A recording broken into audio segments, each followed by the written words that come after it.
ఎదురీది పోతాను ఏమేమి వచ్చినాను ఎదురీది పోతాను నిశ్చింతగా ప్రభువై సాక్షాత్తమై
సమూయేలు 2వ గ్రంథం 13వ అధ్యాయం.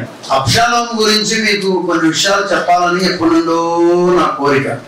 అబ్షాలోము నేను ఎప్పుడు మాట్లాడలేదు. పాతికేడు అబ్షాలోము ఎవరి కుమారుడు? దావీదు కుమారుడు.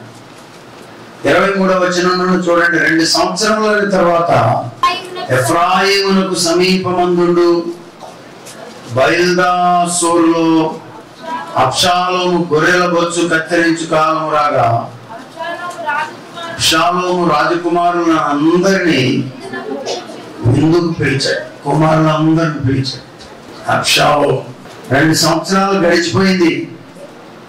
తన చెల్లెలైనటువంటి తామారును మరొక తమ్ముడు ఇబ్బంది పెట్టి ఆ సందర్భంలో పగతో ఉన్నాడు. విందుకు పిలిచాడంట వారిని. అబ్షాలోము రాజునొద్దకు వచ్చి, చిత్తగించుము, నీ దాసుడనైన నాకు గొర్రె బొచ్చు కత్తిరించు కాలము వచ్చెను. రాజువైన నీవును నీ సేవకులను విందునకు రావాలనని నీ దాసుడనైన నేను కోరుచున్నానని మనవి చేయగా రాజు, నా కుమారుడా, మమ్మల్ని పిలవవద్దు, మేము నీకు అధిక భారముగా ఉందుము, మేమందరము రాతకదని చెప్పిన నువ్వు అబ్షాలోము రాజును బలవంతము చేశాను. అయ్యా, నీ దాసుడైన నేను వచ్చాను, మీరంతా విందుకు రావాలి, గొర్రె వచ్చి కత్తిరించే కాలం వచ్చాను. ఇశ్రాయేలీయులు గొర్రెలను ఎక్కువ, ఆనాడు ఈనాడు కూడా వాళ్ళ బిజినెస్ గొర్రెలు. నంబర్ 1 మాంసానికి, నంబర్ 2 దాని యొక్క ఉన్నిని తీసి గొర్రెబొచ్చుతో కంబళ్ళు మరి చలికోట్లు తయారు చేస్తారు. నంబర్ 3 పాలకు కూడా గొర్రెలను వాడతారంట. ఇశ్రాయేలీయులు ఎక్కువ గొర్రెల కాపరులు. మనం భారతదేశంలో ఎలాగా వ్యవసాయాధారితమైనటువంటి పనిలో ఉన్నామో, ఇశ్రాయేలీయులు ఎక్కువ గొర్రెల మీద. రాజు అయినటువంటి దావీదు హిమ్సెల్ఫ్, అతగాడే గొర్రెల కాపరి, గొర్రెలను మేపేవాడు. స్తోత్రం, హల్లెలూయా. అయితే దావీదు వెళ్ళనొల్లక అబ్షాలోమును దీవించి పంపగా అబ్షాలోము, నీవు రాకపోయిన నా అన్నయ్యకు అమ్నోను మాతో కూడా వచ్చినట్లు సెలవిమ్మని రాజుతో మనవి చేశాను. అతడు నీ యొద్దకు ఎందుకు రావాలని రాజు దావీదు కొంచెం పెద్దోడు కదా, కీడించి మేలంచుతాడు. అందరందరిని పిలిచాడు వీడు, మళ్ళా నేను నన్ను రమ్మంటున్నాడు, మళ్ళా నేను రానంటేనేమో పెద్ద అన్నయ్య అమ్నోను రమ్మంటున్నాడు. ఏదో కథ ఉందని గమనించాడు. పిల్లలు వింటున్నారా? పెద్దళ్ళు మనకన్నా ఒక అడుగు ముందు వేసి ఆలోచన చేస్తారు. మీకన్నా ఎక్కువ పెద్దలకు తెలుసు. నంబర్ 1, దైవ చిత్తాన్ని మీరు గ్రహించాలి, పరిచర్య చేయాలి. నంబర్ 2, పరిచర్య చేసేవాళ్ళు దైవ చిత్తంలో ఉన్నారో లేదో కూడా మీరు గమనించాలి. అబ్షలోము వచ్చాడు, గొర్రెబొచ్చు కత్తిరించు కాలం వచ్చింది కదా, మనం ఏదైనా ఒక విందు తీసుకుంటే మంచిది కదా, నేనే విందు చేయిస్తా, మీరంతా రండి అని దావీదు కుమారులందరినీ ప్రోవేశాడు. దావీదు హిమ్సెల్ఫ్ దావీదుని పిలవాలని ఇప్పుడు ప్రయత్నంలో ఉన్నాడు. అప్పుడు ఏమన్నాడు చూడండి, అబ్షలోము అతనిని బతిమలాడినందున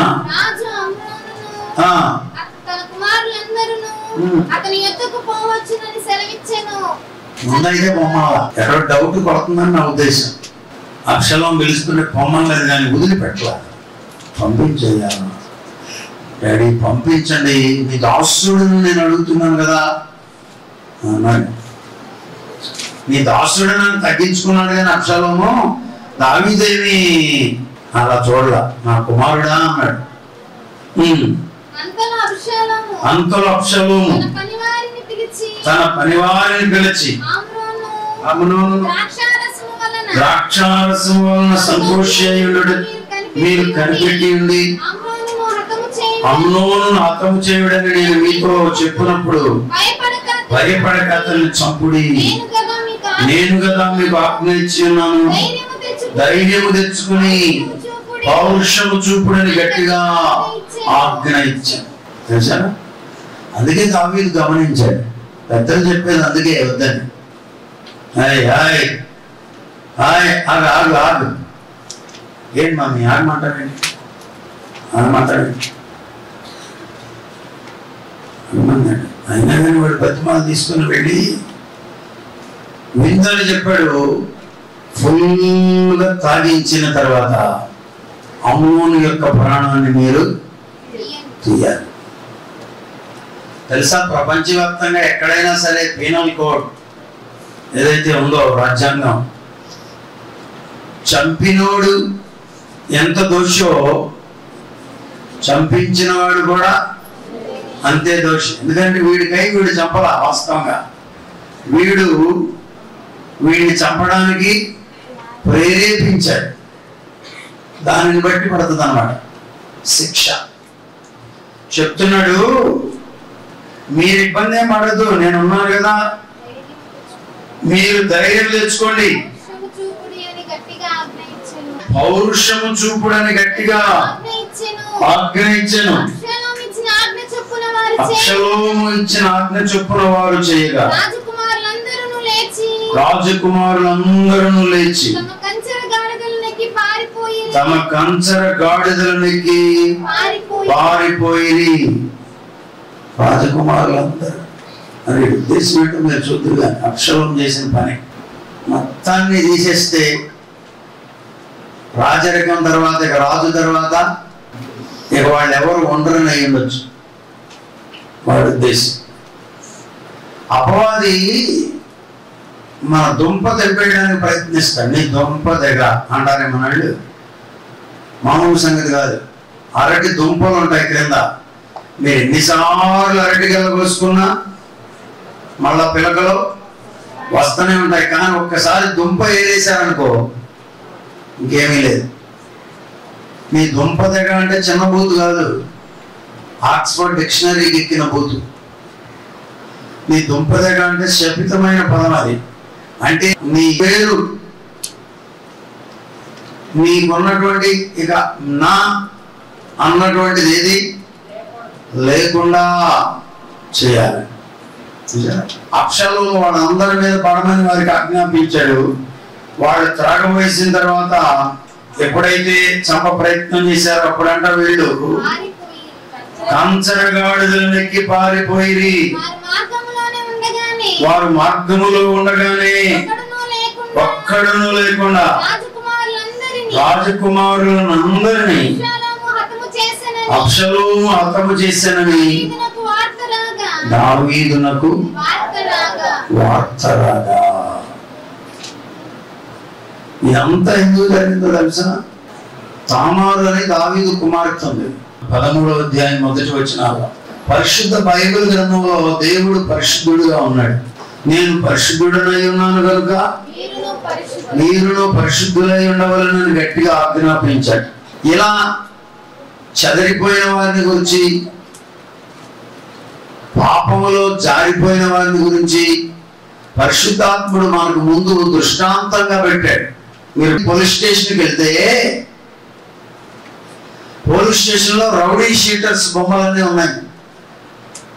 వాళ్ళ పేర్లు, వాళ్ళ బాబుల పేర్లు, వాళ్ళ ఊర్లు కూడా ఉన్నాయి. ఇప్పుడు అక్కడ రౌడీల బొమ్మలు ఉన్నాయని ఇది రౌడీల నిలయం అంటారు. ఎవడన్నా బుర్ర ఉన్నవాడు చిట్ట అంటున్నారని చెప్పండి. అది ఏ నిలయం? రక్షక భటుల నిలయం. ఫోటోలు ఎవరు ఉన్నాయి? రౌడీ షీటర్లు ఉన్నాయి. రౌడీ షీటర్లు ఉన్న పేరు ఉన్నంత మాత్రాన అది రౌడీల నిలయమా? ఖబర్దార్, జాగ్రత్త. ఎలాంటి పనులు చేసిన వాళ్ళని ఎత్తుకొచ్చి ఇందులో పడేసాం అని చూపించడానికి అక్కడ బొమ్మలు పెట్టారు వచ్చిన వాళ్ళకి. ఈ మధ్యకాలంలో చెలరేగిపోతున్నారు. బైబిల్ పేరు మార్చేశారంట వాళ్ళ ఇష్టమే మార్చేయడానికి. బైబిల్ అంటే వ్యభిచారపు పుస్తకం అంట. ప్రభువే చెప్పించాడు భక్తులతో ఇది పరిశుద్ధ బైబిల్ గ్రంథం అని. వాళ్ళేం చెప్తున్నారు అది అని. ఎందుకు చెప్పారా మీరంటే ఇది చూపిస్తున్నారు. ఇది తామారును అమ్నోను పాడు చేశాడు. దావీదు పిల్లలు వాళ్ళు చెడిపోయిన పరిస్థితుల్లో చెడిపోయి పడిపోయారు కాబట్టి అలాగను మీరు పడిపోవడానికి వీలు లేదని పరిశుద్ధ గ్రంథంలో వ్రాయించాడు. ఈ మాత్రం తెలియని పిచ్చాళ్ళు ఎవరైనా ఉంటారా? కావాలని కళ్ళకు గంతలు కట్టడం తప్ప పరిశుద్ధుడైన దేవుడు, పవిత్రుడైన దేవుడు, ఆయనలో ఏ కళంకమైనను ముడత అయినను మచ్చ అయినను మరి అట్టిది ఏదైనాను లేదు కాబట్టి మనం అలా ఉండాలని కోరుతున్నాడు. హల్లెలూయా. ఏం వదిలిపెట్టలా. వాళ్ళు కంచరగాడిద మీద పారిపోతున్నా కానీ అమ్నోను పట్టుకున్నాడు, వాళ్ళ తమ్ముళ్ళందరినీ పట్టుకున్నాడు, మొత్తాన్ని హతమార్చేశాడు. ఒక్కడైనా మిగలకుండా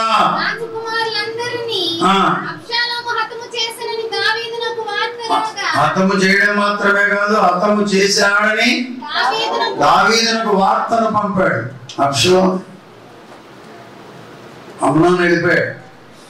దావీదు కుమారులందరూ వెళ్ళిపోయారు. ఈ స్టోరీ తెలుసా మీకు?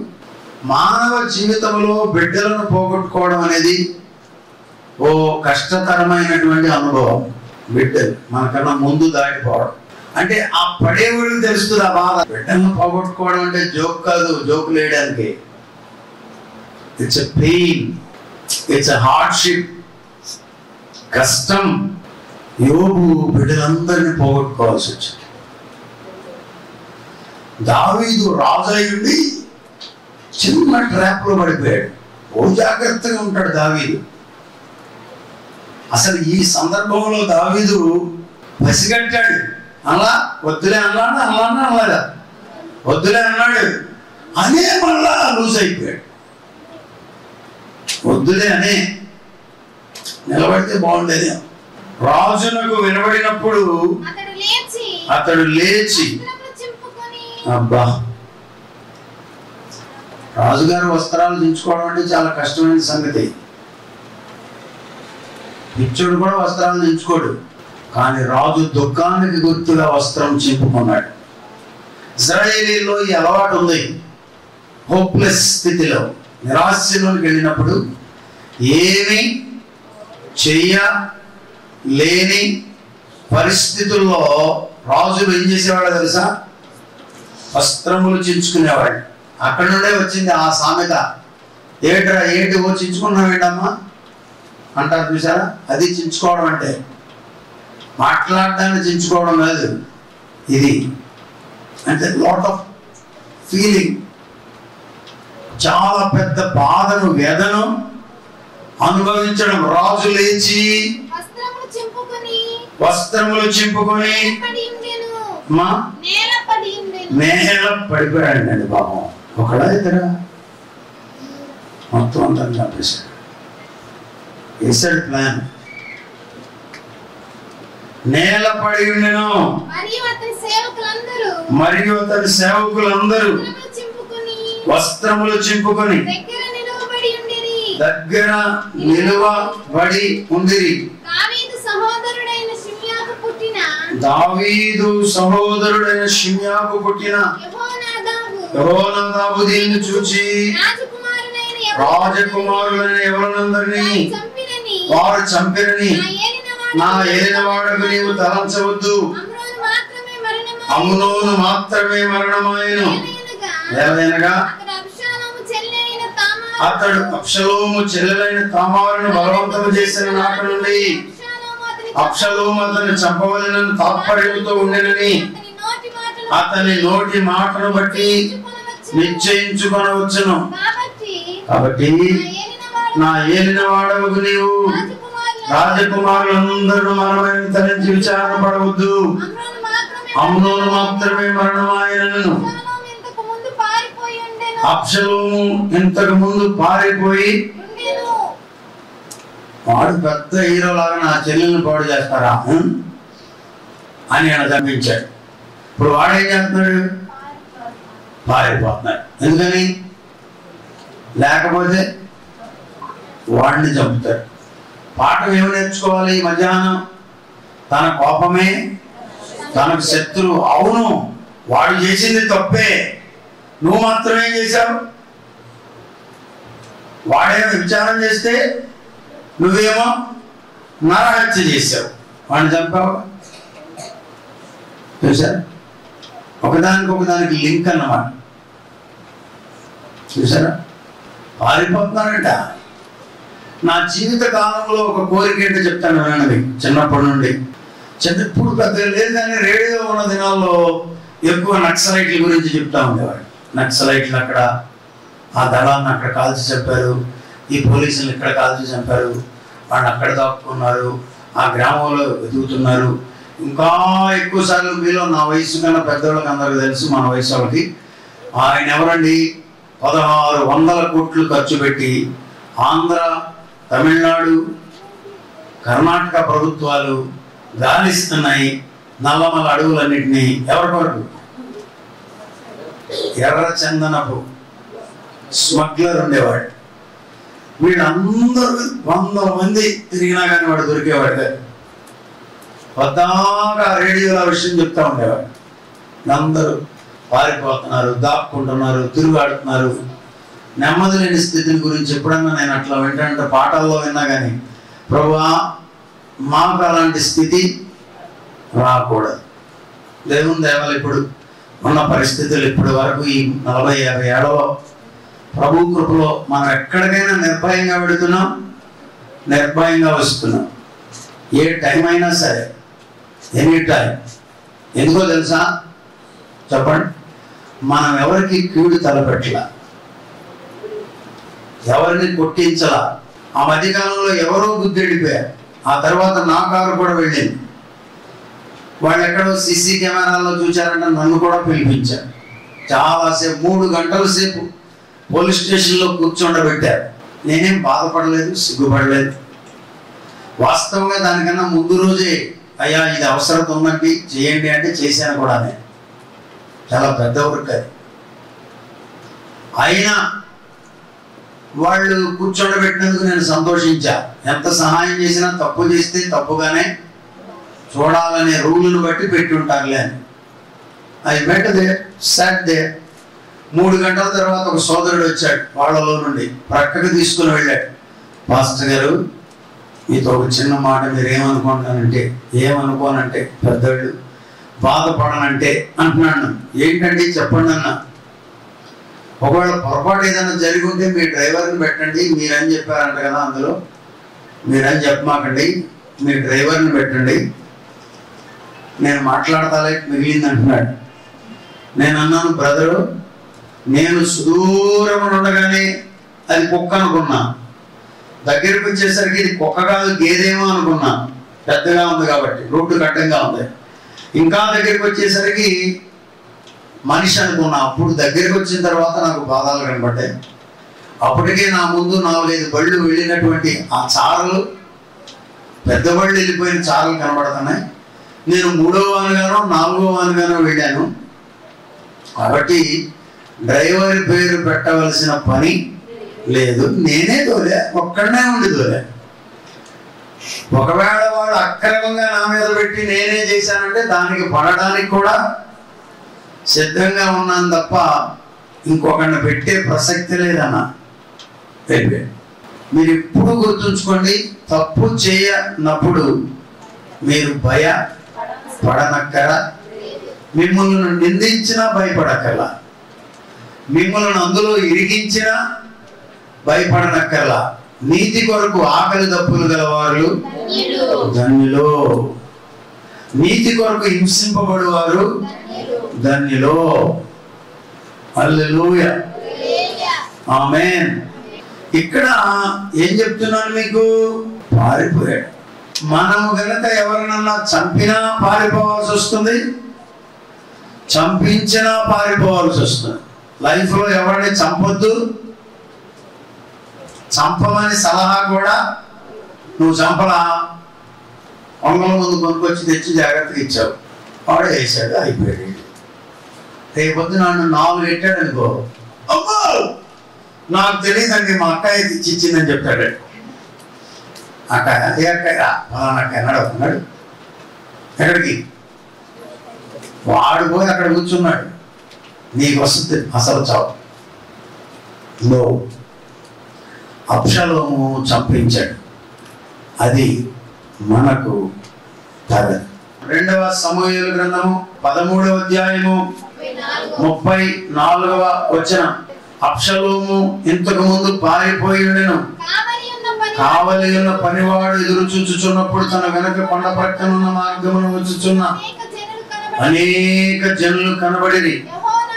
యెహోనాదాబు, అదిగో రాజకుమారులు వచ్చి ఉన్నారు, నీ దాసుడనని నేను చెప్పిన ప్రకారముగానే ఆయన నీ రాజుతో చెప్పాను. అక్కడ మాటలాడ చాలింపగానే రాజకుమారులు వచ్చి బిగ్గరగా ఏడువ సాగిరి. దేవుని స్తోత్రం, హల్లెలూయా. అబ్షలోము ఇంతకు ముందు పారిపోయేటప్పటికే కావలి ఉన్న పనివాడేమో ఎదురు చూచుచున్నాడు. తన వెనుక కొండ ప్రక్కనున్న మార్గమును వచ్చుచున్న అనేక జనులు కనబడ్డారు. యెహోనాదాబు, ఇదిగో అని చెప్తున్నాడు, రాజకుమారులు వచ్చి ఉన్నారు, నీ దాసుని అని చెప్పిన ప్రకారం గాని ఆయన రాజుతో చెప్పినప్పుడు అతడు ఆ మాటలు చాలింపగానే రాజకుమారులు వచ్చి బిగ్గరగా ఏడవ సాగిరి.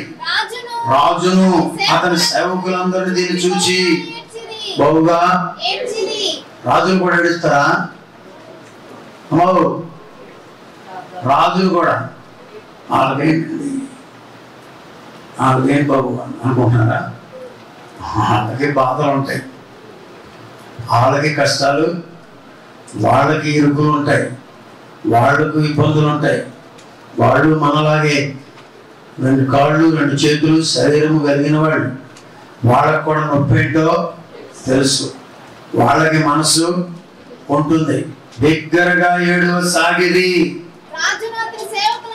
రాజును అతని సేవకులను దీనిని చూచి బహుగా ఏడ్చిరి.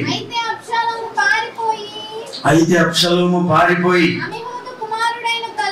అమీహూదు కుమారుడైన తల్మయను గెషూరు రాజు వద్ద చేరెను. దావీదు అనుదినము తన కుమారుని కొరకు అంగలార్చుచుండెను. పిల్లలు గట్టిగా వినండి మాట. వీడు తప్పు చేసి పారిపోయాడు, వీడు దావీదు కొడుకును చంపించి పారిపోయాడు. కానీ దావీదు ఇప్పుడు అమ్నోను కొరకు ఏడుస్తున్నాడా, అబ్షాలోము కొరకు ఏడుస్తున్నాడా? ఇద్దరి కొరకు ఏడుస్తున్నాడు. ఒక తల్లి బిడ్డలు మీ ఇద్దరు పోట్లాడుకుంటున్నారు అనుకో, అమ్మ ఎటు చేరతాయి? పిల్లలు వినాలి. దావీదంట ఏడుస్తున్నాడంట, అనుదినము అంగలార్చుచుండెను. బంగారం అంటే లైఫ్ అండి, చక్కటి రాజరికం అండి. 3 పువ్వులు 6 కాయలుగా ఉందండి. వాడికి పుట్టింది దుర్మార్గం. ఆ చెల్లితో చేయరానిది చేసి ఆ అమ్మాయిని ఇబ్బంది పెట్టేశాడు.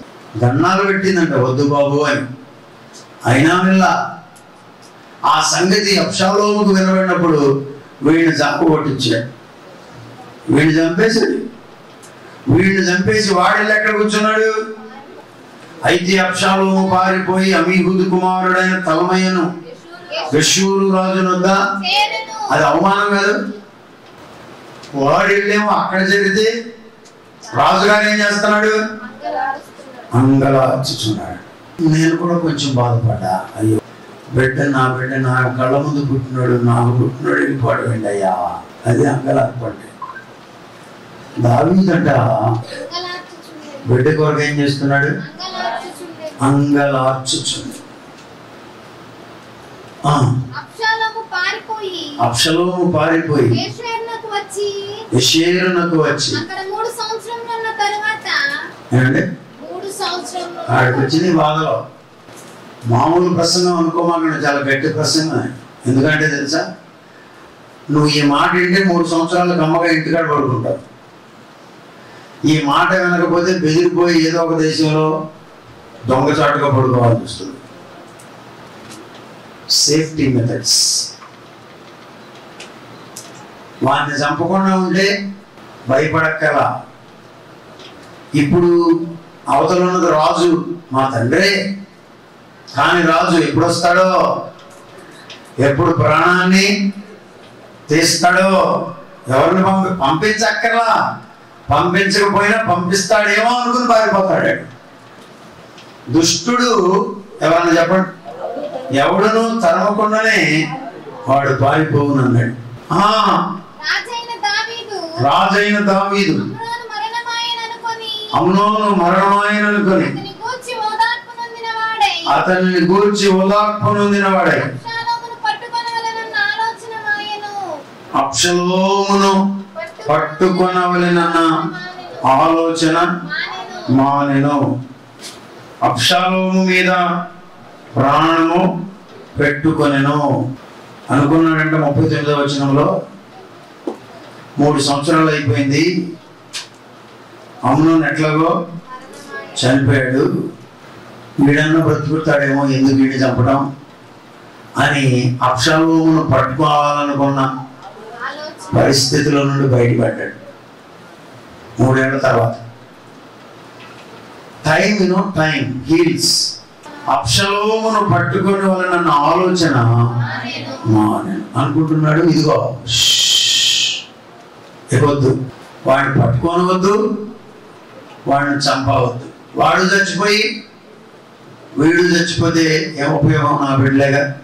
సరే అయిపోయింది, ఏదో అయిపోయింది. అబ్షాలోము బ్రతకాలని కోరుకున్నాడు. స్తోత్రం. 3 ఏళ్ళు దాటిన తర్వాత నిర్ణయం మార్చుకున్నాడు. అంతకుముందు అయితే దొరికితే ప్రాణం తీసేసేవాడు, రావడానికి కొడుకే కాదు, రే నా పిల్లల మీదకి వస్తావా అని. కానీ కాలక్రమేణా క్షమించుకున్నాడు, జీవించుకున్నాడు, భద్రపరిచాడు. దేవుని బిడ్డలారా, ప్రభు నిన్ను నన్ను కూడా క్షమించడానికి సిద్ధ మనసు గలవాడుగా ఉంటున్నాడు. సిద్ధపడతారా? ఆశీర్వదించబడతారా? క్షమించడానికి మీరు సిద్ధపడతారా? ప్రభువుని క్షమించమని అడుగుతారా? క్షమాపణ అనేది బైబిల్ గుణం.